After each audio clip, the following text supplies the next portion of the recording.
Chapter 1, The Hidden Genius of Sun Tzu. You've probably heard the name Sun Tzu before.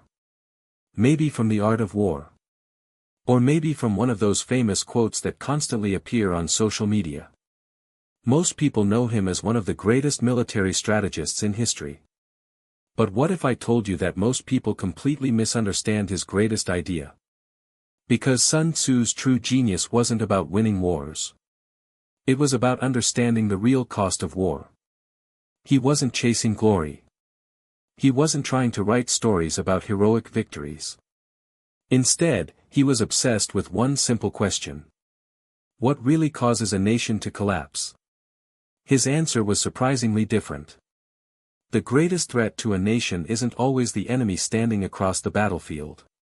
More often, it's the economic price that comes after the war is over. Most people think The Art of War is a book about fighting.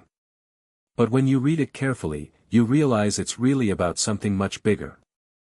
It's a book about managing resources. It's a book about economics. And ultimately, it's a book about survival.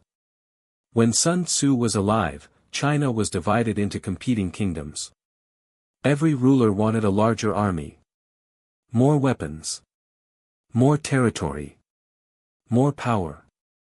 But there was one thing almost no one seemed to notice. Every new war was draining the nation's treasury faster than it was defeating its enemies.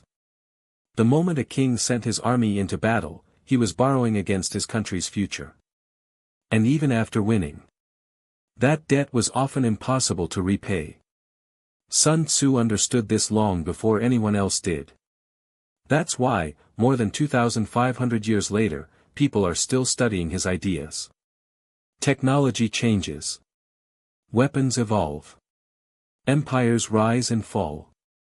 But the cost of war never truly changes. Chapter 2, Wars are won with money before they're won on the battlefield. When most people think about war, they picture swords, arrows, and massive battles.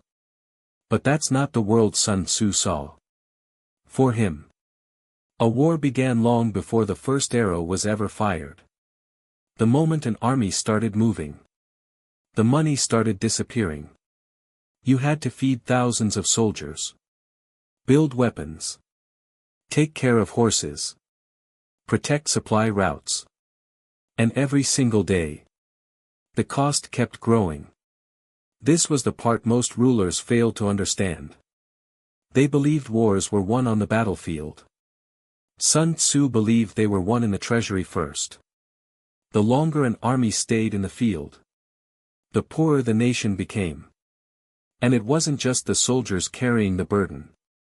Blacksmiths, farmers, cart builders, cooks. Chapter 3, Why the Greatest Victory is the One You Never Have to Fight For. One of Sun Tzu's most famous quotes says, "The supreme art of war is to subdue the enemy without fighting." Most people think of psychology or mind games. But Sun Tzu was really talking about economics. If you can defeat your opponent without fighting, you don't lose soldiers. You don't waste weapons. Your treasury stays full. That's what true victory means. The biggest result. At the lowest possible cost. No nation truly benefits from a prolonged war. The longer a war lasts, the more gold disappears. Taxes rise. Production slows. Families become poorer. Another misunderstood idea is speed.